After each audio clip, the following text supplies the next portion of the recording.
तो कैसे हैं दोस्तों। अब मैं यहाँ खुलकर बात कर सकता हूँ क्योंकि ये चीज काफी ज्यादा इम्पोर्टेंट भी है और हम सब जानते हैं कि स्ट्रेंजर थिंग्स कितना बड़ा ब्रांड है। तो भाई मैं भी थोड़ा संभल कर ही बात करूंगा क्योंकि मुझे पता है कि कहीं ये ना हो कि वैकना की फील्डिंग सेट होते होते मैं अपनी फील्डिंग में सेट करवा लूँ। देखो ये शो जो है वो काफी अच्छे तरीके से कुछ नई मिस्ट्रीज को हमारे सामने रखता है और कुछ नए सीक्रेट्स को भी हमारे सामने रिवील करता है। अगर तुमने पिछले सीजन नहीं देखे तो ये डायरेक्टली उन्हीं सीजन से कनेक्टेड है, क्योंकि खास तौर पर जब तुम विल का कैरेक्टर देखोगे तो तुम उसे अच्छे तरीके से समझ ही नहीं सकते अगर तुमने पहले 4 सीजन नहीं देख रखे हैं। तो सबसे बड़ी मिस्ट्री खुद विल है जो कि अपने कैरेक्टर को काफी अच्छे तरीके से प्ले तो करता है, लेकिन यहाँ पे मुसीबत ये बन जाती है कि उस कैरेक्टर के साथ वो अपसाइड डाउन से अब भी जुड़ा हुआ है, जबकि वो समझते थे कि वो अपसाइड डाउन से कट चुका है, लेकिन फिर भी वो अपसाइड डाउन से जुड़ा हुआ है। जिसके बाद ये बात साफ तौर पर जाहिर हो जाती है कि वेकना ने उनसे कभी छोड़ा ही नहीं था। वो तो उससे बस एक टाइम दे रहा था कि भाई ले ले जितने मजे लेने हैं तूने, बाद में आना तो मेरे पास ही है। जहाँ विल को जो झटके लगते थे वो इस तरह लगते थे कि वो डेमोगोर्गन्स की बॉडी है उन्हें फील कर पाता था, ऐसा समझ लो कि उनकी जिंदगी को फील कर पाता था, जिसकी वजह से अगर डेमोगोर्गन्स को कुछ होता था तो इससे भी बहुत कुछ होता था। समझ रहे हो बात। यहाँ अजीब ही लव स्टोरी चल रही है। जहाँ इसके बाद मैं ये बात कहना चाहूंगा कि अगर विल को किसी बंदे ने इंकरेज किया कि हाँ या तुम इन चीजों को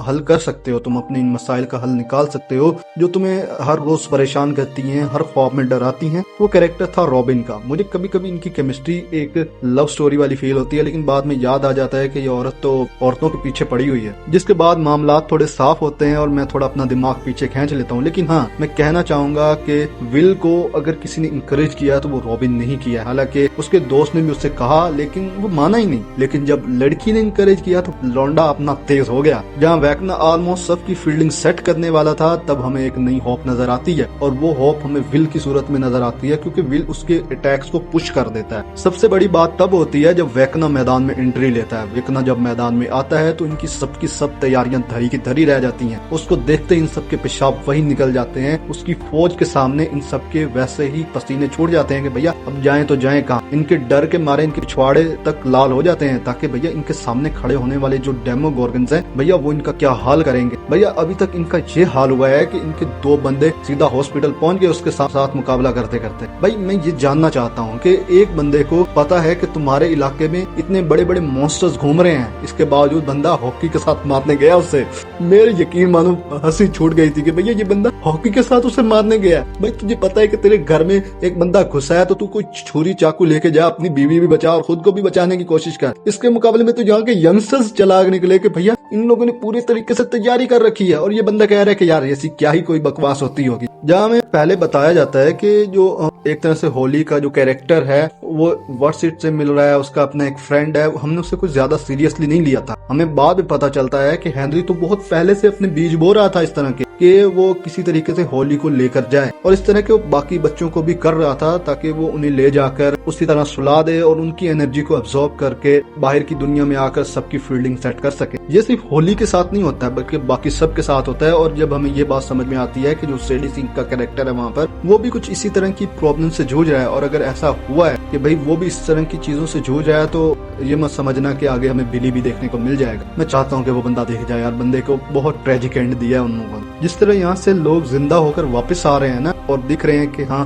कोई कहीं पे जिंदा है, कोई कहीं पे जिंदा है, कोई उसकी यादों में जिंदा है, कोई वहाँ पे अपसाइड डाउन में कहीं पकड़ा पड़ा है, कैद हुआ पड़ा है। वहीं पे मुझे ये बात अच्छे तरीके से समझ में आ जाती है कि अगर एट दी एंड वैकना हार जाता है तो जितने लोगों को उसने मारा है वो सब ठीक होकर बाहर निकल आएंगे। अगर ऐसा होता है तो फिर बिली भी आ जाएगा और बाकी सब जिसको इसने मारा है वो भी निकल कर सामने आ जाएंगे। तो क्या रह गया मतलब इस चीज का कि भैया अब दुनिया बचाओ मिशन पे निकलेंगे हम। जहाँ हम सेडी सिंह का जब कैरेक्टर देखते हैं तो वो भी थोड़ी अलग चीज को छेड़ देता है क्योंकि वो जिंदा भी है और मर भी चुकी है, एक नीम हालत में भी है, लेकिन उसके बाद भी वो जिंदा है। मतलब एक तरह से पूरा हिसाब लगा लो कि वो एक तरह की लूप में फंस चुकी है जो वेकना चला रहा है और उसके बाद जब उस लूप से निकलती है तो वो एक नई लूप में फंस जाती है और उस लूप से ना वेकना उससे निकाल सकता है और ना वो खुद निकल सकती है। ऐसा समझ लो कि वेकना ही वो चाबी है जिसके जरिए से ये सारा कुछ होने वाला। मैं यहाँ पे एक और बात कहना चाहता हूँ। उन्होंने एक और बात यहाँ पे छेड़ दी है। ऐसा समझ लो कि जिन बच्चों को इसने अगवा किया वो असल में डरे हुए नहीं है बल्कि वो एक ऐसी यादों में चले गए हैं जहाँ पे सिवाय हेनरी और उनके और कोई नहीं रह रहा। वहाँ पे वो सब खुश हैं, अपने हिसाब से मजे कर रहे हैं, अपने हिसाब से बकचोदी करते हैं, कुछ भी कर लो उन्हें कोई रोकने वाला नहीं है। मतलब वो जो एक बच्चे को आजादी चाहिए होती है ना कि भैया अम्मा अब्बा के जाने के बाद हमें आजादी चाहिए, तो हेनरी एक तरह से समझ लो कि उन्हें वो देख रहा है और बदले में वो खुश हो रहे हैं, उन्हें अपनों की याद नहीं आ रही है। लेकिन जब होली का कैरेक्टर सैडी सिंह के कैरेक्टर से मिलता है तो उस वक्त बात समझ में आती है कि सैडी सिंह एक तरह से टाइम लूप में फंस चुकी है। यहाँ पे हो सकता है कि अपने अगले वॉल्यूम के अंदर ये थोड़े बहुत टाइम ट्रेवल वाले इशू को भी छेड़े। अगर ऐसा होता है तो हमें एक साथ बहुत सारी चीजें देखने को मिलेंगी। बाय द वे, तुम्हारी इसके बारे में क्या ओपिनियंस हैं? तुम अपनी ओपिनियंस कमेंट सेक्शन में दे सकते हो। मैं भी इसके लिए काफी ज्यादा एक्साइटेड हूँ।